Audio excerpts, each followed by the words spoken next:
Well, I mean, he is Miguel, so not exactly fine. But come on now, don't take that so personally, Miguel. Fine, be a big baby. Yeah! Stressed out.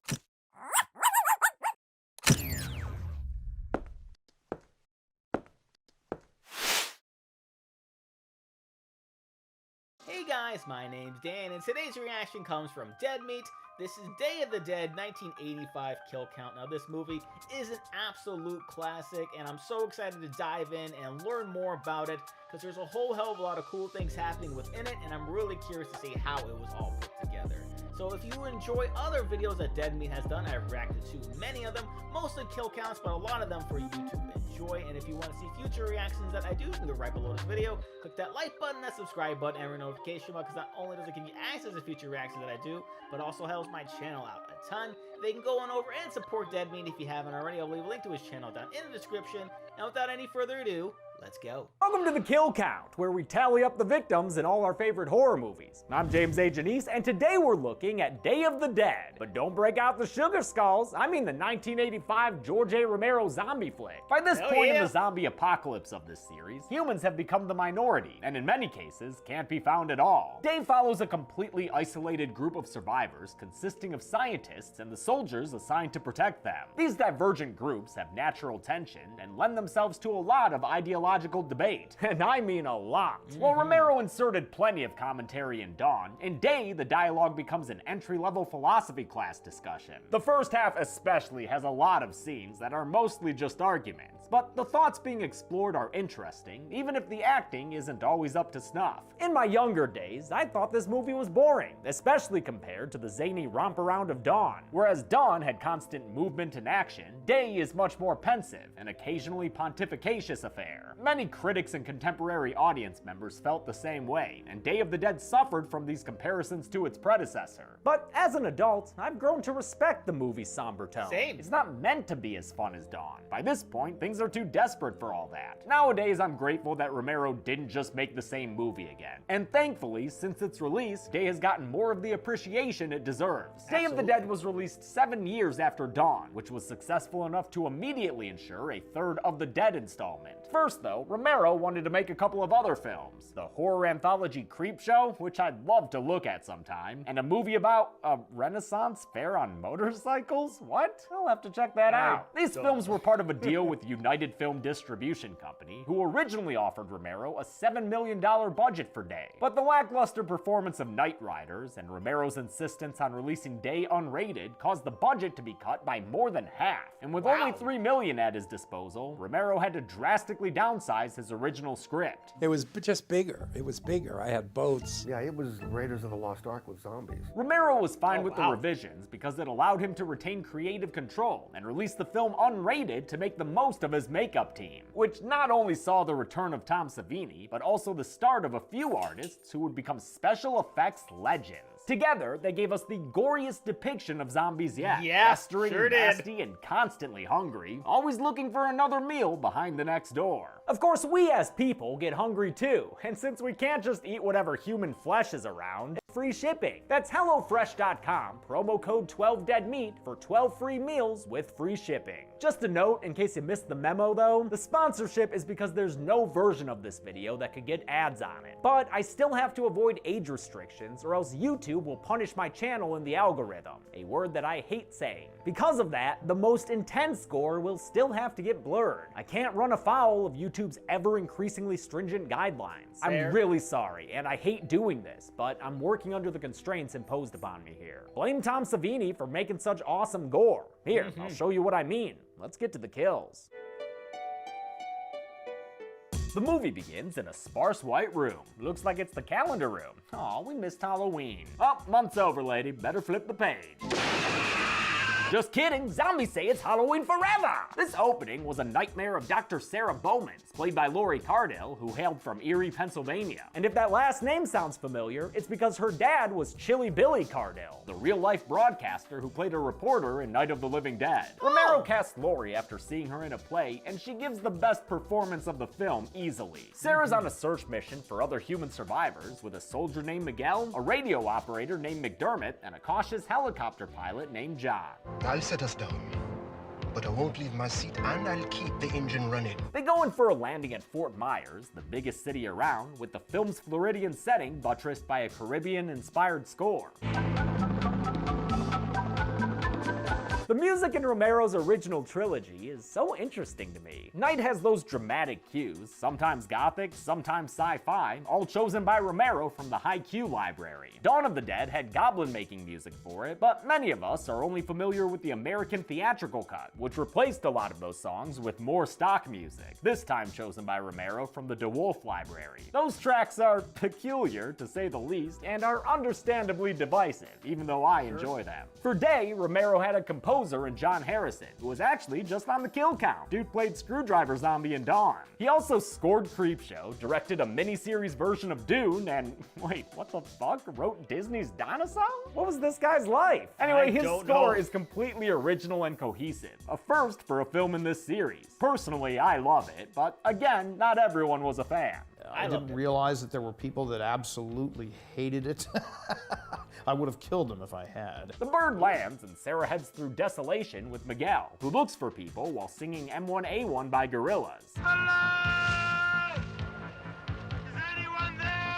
Doesn't seem like anyone is here though, besides this gator trying to open a checking account. He must want to keep all this free money safe from bastard skellies. A newspaper screams that there is one more thing they'll find here. Well, actually, I'm sorry, two. The living dead and a title card. Also, there's a dead body in the street, and I've got to count it, because that's my job. These zombies look much more consistent and, good than the blue-faced zombies from Dawn. They also make noise now. You can hear it over the engine. Jesus, Mary and Joseph.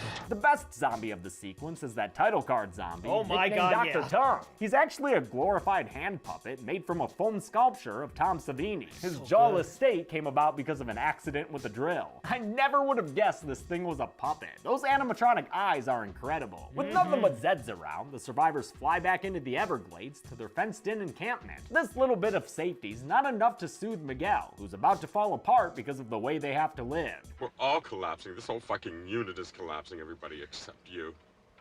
I know you're strong, all right, so what? Anthony DeLeo Jr. gives a soapy, histrionic performance as Miguel, and since he worked method, he had to keep himself away from the jovial camaraderie on set. Bummer. In this post-dawn world, the only living humans around are the 12 people living in this underground outpost. 3 are scientists, including Sarah, 2 are support crew, Pilot John and Radio Op McDermott, and the other 7 are all military, including Miguel and these 2 assholes, Steele and Rickles. The underground base they live in is the perfect setting for this movie's darker tone, though it can feel jarring and claustrophobic after the skylit mall and open fields of Dawn. Just as with Dawn, Romero wrote his script with a specific location in mind, this limestone mine in Wampum, Pennsylvania, about 40 minutes north of Pittsburgh. Production spent 3 months filming in this mine, which also functioned as a bomb shelter and a storage facility. They store multiple records from Washington, D.C., government records. They store government-bought cheese, surplus cheese.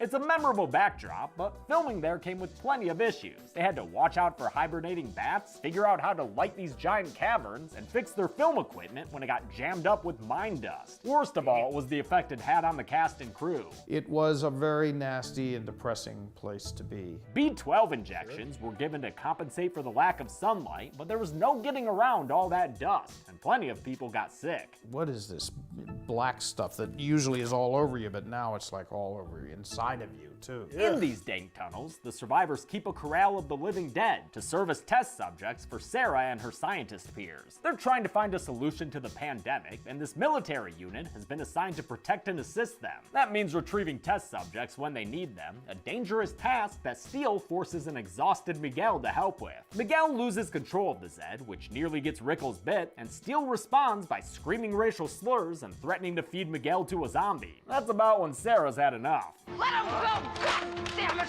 Or I'll cut you in half. Fine, I'll let him go. Let him go right into these boxes. They get the zombies under control, but Miguel is still kind of slap happy. Or just slappy. Stop. To calm him down, slapping. Sarah tells him to look at the zombie rabbits and sticks a needle in his shoulder. Drugs? Yeah, Miguel, drugs. Take a nap now, little buddy. The leader of the military unit is Captain Rhodes, a scary motherfucker who just took command today. The previous leader, Major Cooper, died last night. With his new promotion, Rhodes is looking to shake things up, and he tells Sarah and her science pals that they're on notice. I'm not even sure just what the hell it is you're doing in there. Just what the hell it is my men are risking their asses for. Rhodes is played by the late Joseph Pilato in an iconic over-the-top performance. They were saying I was over the top. I say no. I said, this is the point of view. It was like, this is fucking stupid. Kill him. Like many of his fellow cast members, Pilato was a stage actor, which may explain why some of them seem like they're playing to the back of the room. Pilato's first film role was actually in Dawn of the Dead, though he can barely be seen in the theatrical version. Most of his stuff was cut and can only be found in the extended version. Rhodes sexually threatens Sarah and schedules a mandatory meeting for that night, and if it's one thing Sarah hates, it's mandatory meetings. Yes, sir. Fuck you, sir! Man, I love Sarah. We've come a long way from Barbara. Sarah takes a visit to Frankenstein's lab, their nickname for the operating room of fellow scientist Dr. Logan. Logan's played with a bright-eyed mania by Richard Liberty, who had previously been in Romero's The Crazies. He's performing gnarly experiments in an effort to learn about Zed behavior. It wants me. It wants food, but it has no stomach. It can take no nourishment from what it ingests. It's working on instinct. His latest subject is this cadaver that I think looks like a Mars Attack Martian without a helmet. Tom Savini had a different nickname for it. I think that was called Moose Clit. Because it looked like a big moose clit. You know? Oh my god, what? You might put some beeps in there. This obscenely named corpse was played by a dude named Barry Gress, so he could raise its arms in the air on cue. Poor guy had to bend his head backwards through a hole in that table. Quite the uncomfortable role. Dr. Logan has been spending his time gathering basic research, while Sarah wants something a bit more applied. You're wasting time trying to define what's happening instead of looking for what's making it happen. She doesn't buy his theory of learning how to control the zombies, especially not if he's secretly using military bodies for research. Turns out this unfortunate brainstem is Major Cooper, and since he's been talked about enough, we saw his grave, and we've got his body here, mostly. I'll put him on the count, along with two other bodies that are no longer living or undead thanks to Logan. Avoiding the count so far was the zombie with detached organs, but since he's having a hard time keeping his viscera inside of him, Dr. Logan casually anesthetizes him with a bloody drill bit to the brain. At Rhodes' mandatory meeting, radio op Bill McDermott says he can't get a hold of other people, and it's not because he's too drunk to use the radio properly. It's because society doesn't exist anymore. You know, the power's off on the mainland now, in case you haven't heard.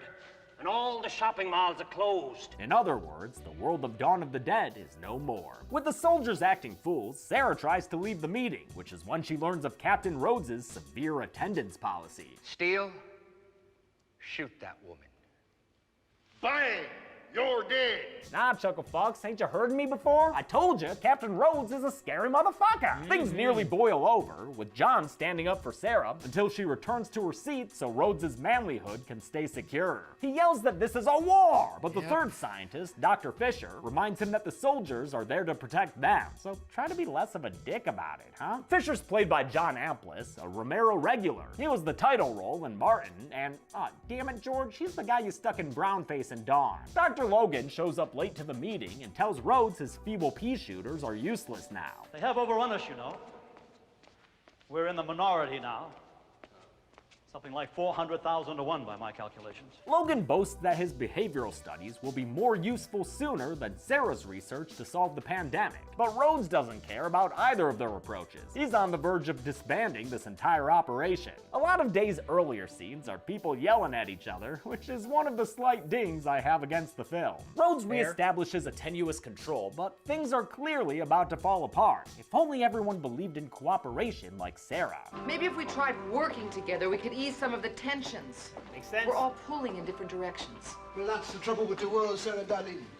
People got different ideas concerning what they want to like. Obviously not the most subtle of dialogue, but Romero really wanted to make this movie about the loss of community and the disintegration of trust in institutions and the government. He figured those themes worked perfectly in a zombie movie. Human beings tend to devour each other instead of giving each other a kind of helping hand. They would rather eat each other up. Sarah takes a snooze, That's reminding also me fair. strongly of Fran and Dawn, and has a nightmare of Miguel's guts spilling out onto the floor. But wake up, Sarah. Miguel's just fine. Well, I mean, he is Miguel, so not exactly fine. But come on now, don't take that so personally, Miguel. Fine, be a big baby. Yeah. Stressed out, Sarah takes a drink and a walk with McDermott, who takes her deep through the tunnels to where he and John live, the Ritz. This is where the two of them come to get away from the clamoring soldiers and scientists, and it's here where we get the film's best scene, even though, like most of Act 1, it's a lot of back and forth philosophical dialogue. We don't believe in what you're doing here, Sarah.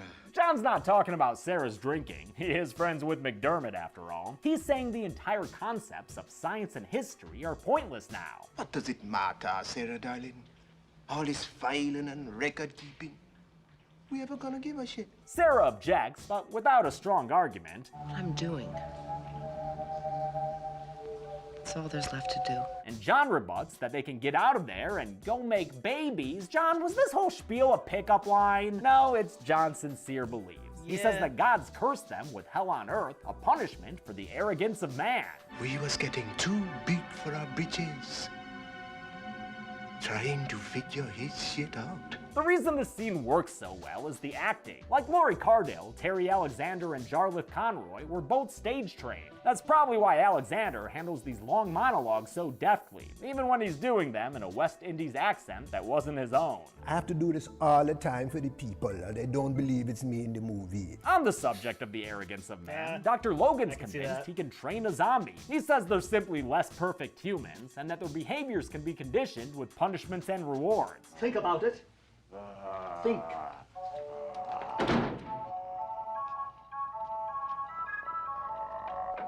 Hell yeah, the gong call back! Logan's star pupil is Bub, to whom he gives a brain-busting object recognition test using a copy of Salem's Lot by Stephen King. During the test, Bub remembers how to use a razor, or, generally, and even seems to recognize that at one point he knew how to read. Best of all, Bub is chill as fuck, and never tries to turn Logan into brain food. Bub was originally a much smaller character until actor Howard Sherman got on set and started killing it. Romero expanded the role and developed Bub's mannerisms with Sherman, who played the zombie as an infant with undeveloped hand-eye coordination. Bub's zombie makeup was done by the late John Bulick, who had worked under Savini for Friday 4, the final chapter. Bulick was inspired by the Nazi zombie makeup in Shockwaves, as well as Savini's makeup for Zombie Roger in Dawn of the Dead. He used the same tissue paper technique to have a sort of makeup continuity between the films. Captain Rhodes arrives, which is always the worst sentence to have to say, and Logan tries to show off his progress by getting Bub to speak, kind of.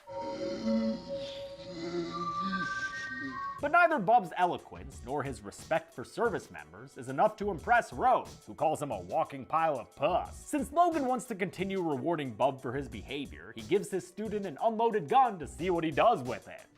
Right then, Bub will be leaving. We get another argument over the value of science and civics, and another zombie farm rodeo with an exhausted Miguel. And who'd have guessed it, shit goes south yet again. A zombie attacks a soldier named Miller, who shoots off his gun, which hits and kills fellow soldier Private Johnson. Johnson was played by a 21-year-old Greg Nicotero, who's now one of the biggest names in special makeup effects, and whose son, I think, watches this show. What up, Devin? Though his on-screen appearance is minor, Day of the Dead was huge for Nicotero. Not only was he doing makeup under Tom Savini, but it was here that he met fellow makeup artist Howard Berger, who shows up later as a cave zombie. Berger and Nicotero would join with Robert Kurtzman to found K&B Effects in 1988, and since then, they've done effects for freaking countless horror movies. And it all started with this film in 1985. Sarah shoots the zombie that bit Miller, and after another zombie breaks loose and bites a huge chunk out of Miguel, Steele puts an end to that rebellious Zed as well. Sarah chases after a fleeing Miguel, while Steele is left with the dying Private Miller. At his friend's request, Steele shoots Miller in the head, because you know what they say, better dead than Zed. Miguel runs to the Ritz, where John and a big rock help Sarah knock him out. Using John's machete, she performs an emergency amputation of Miguel's bitten bitten arm. This is the first time in Romero's movies where someone tries to stop a zombie infection via amputation. For the effect, Savini had DeLeo stick his real arm out of a hole so he could wiggle his fingers around during the amputation. After cauterizing the wound, they put Miguel up in the Ritz, not as nice as it sounds, and John agrees to watch over him as Sarah and McDermott go get medical supplies. Good use of color in Frankenstein's lab, although this one specimen looks like it'd be at a photo op in a Roswell gas station. I'm not too big a fan of the experiment they find either. Looks Bishop-esque from Alien 3, only that was supposed to be an android. This head is supposed to be a reanimated Private Miller. It's an experiment signaling that Logan's gone mad, as if this tape recorder of generic crazy talk wasn't evidence enough. I'd put it away, Mother, I'd put it away.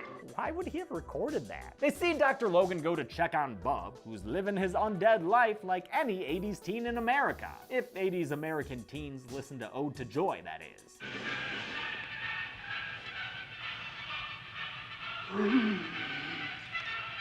Logan is proud of his zombie boy's taste in music, so he rewards him with fresh meat. Real fresh meat. Rhodes shows up and demands to know where it came from, and the answer's not surprising. It's greasy, grimy soldier guts. And if you thought Rhodes was strict about attendance, that is nothing compared to his punishment for improper body disposal. Captain Rhodes ruthlessly guns down Dr. Logan right there. And just like that, there is no remaining semblance of civility here. The soldiers confiscate the civilians as guns, and Rhodes grabs at Sarah's face and gives her the crazy eye, just like Steve Zissou after Esteban died. John hears conflict coming and leaves Miguel to step outside, where he finds his friends held at gunpoint. He disarms himself to prevent any further violence, though he does bristle at Rhodes' plan of flying away without the other civilians. Me, my men, you, that's it.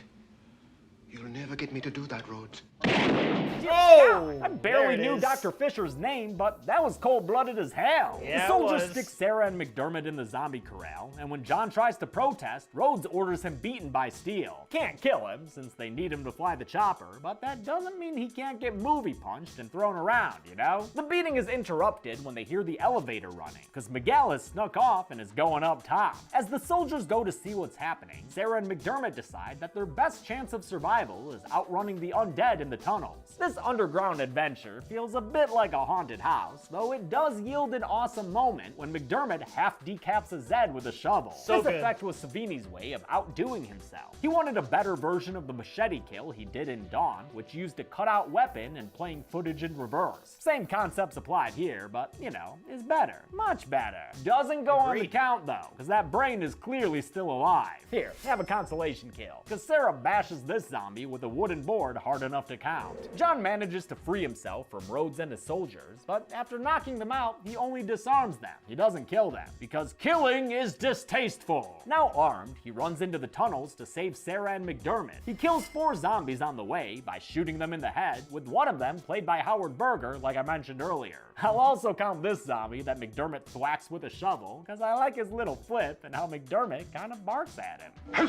Steele and Rickles get to the elevator and find the controls inoperable. Saboteur! A one-armed saboteur, Miguel, who also sabotages the gates outside the compound. And by sabotage, I mean opens. He leads his new zombie friends back to the elevator, and after throwing one up for the big man, lets them feast on him as he presses the button to descend. Damn it, Miguel, we never got to learn if that amputation worked. You're ruining science! He's also ruining the bunker, as Rhodes and his men watch a metric fuck-ton of zombies lowered into it. They are eager to explore. That one's a little too eager. Oh wait, is that Jim Carrey's The Mask? Smoking! Rhodes gets away on the world's slowest betrayal machine, leaving his men behind to deal with the eclectic as usual group of zombies.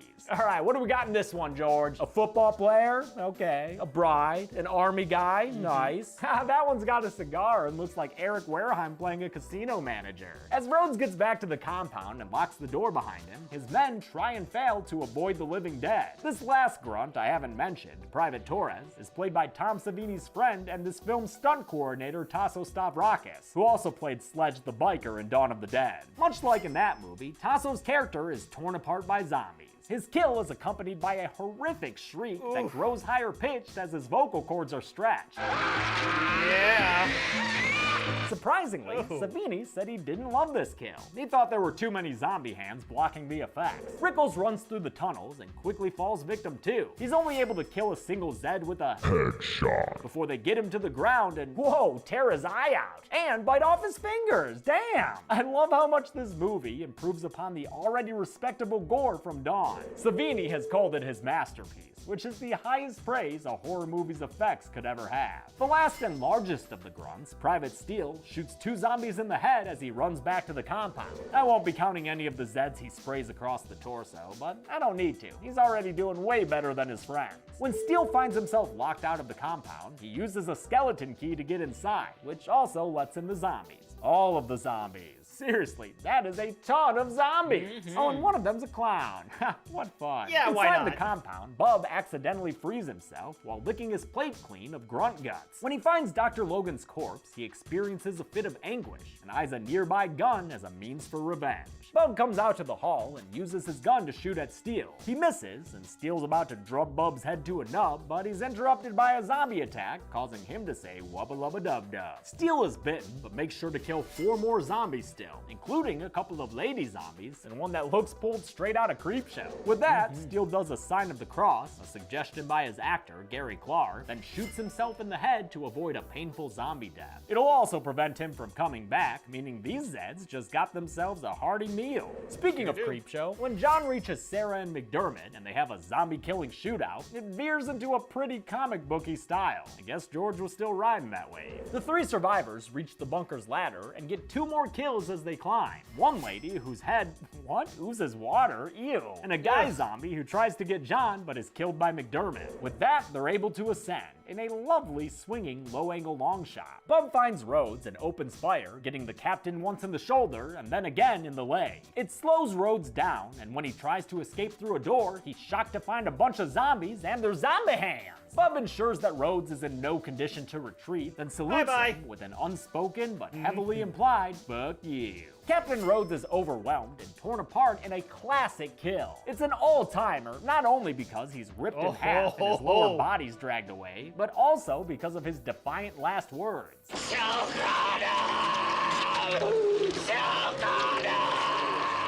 The filming of Rhodes' death was just as gnarly as it appears on screen. During their week-long shoot in Florida, when they filmed the above-ground stuff, someone unplugged the fridge that held the 5 gallons of pig guts used for all the gore. With no time to get new supplies, Joseph Pilato had to endure a 4-hour shoot with rotting viscera right under his nose. There's so much behind-the-scenes footage of him retching and the zombie extras trying to fan the stench away. There was no avoiding it, though. To this day, I can still smell it. Sarah, John, and McDermott make their way outside and run to the helicopter, hoping to beat the Zeds there. Quick, y'all, you're almost there.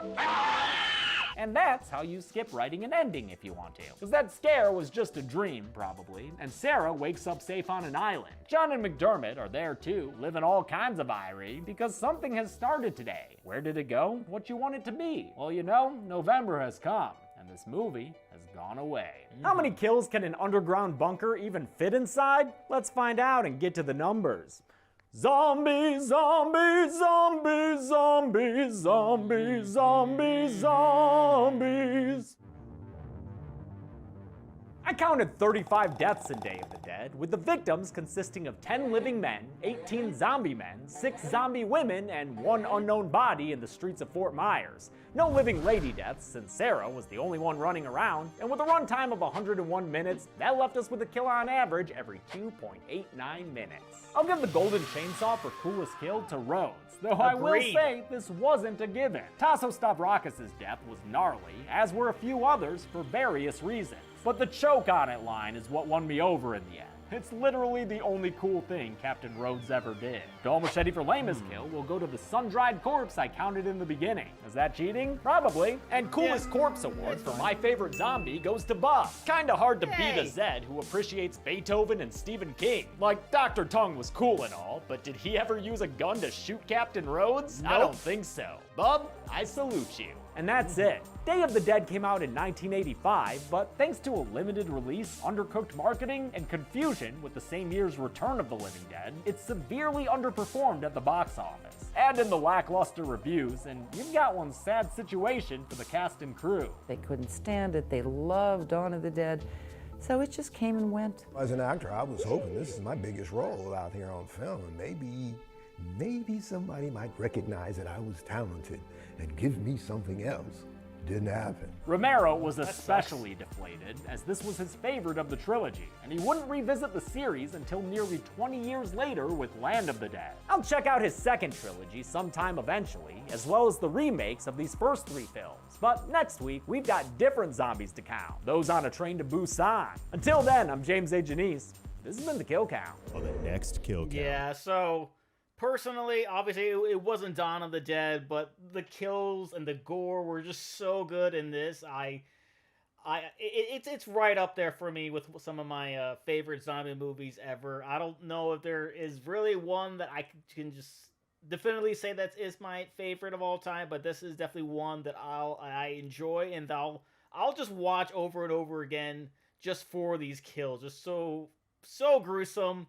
And they're so much fun to watch, and it was really fun also to see just how everything was put together, and that last one where the pig guts were just all gamey or whatever, and then the smell stayed with them. That's a pretty terrible story, but also very interesting because I live in South Florida, and, stuff like that does happen down here, so I can certainly appreciate that.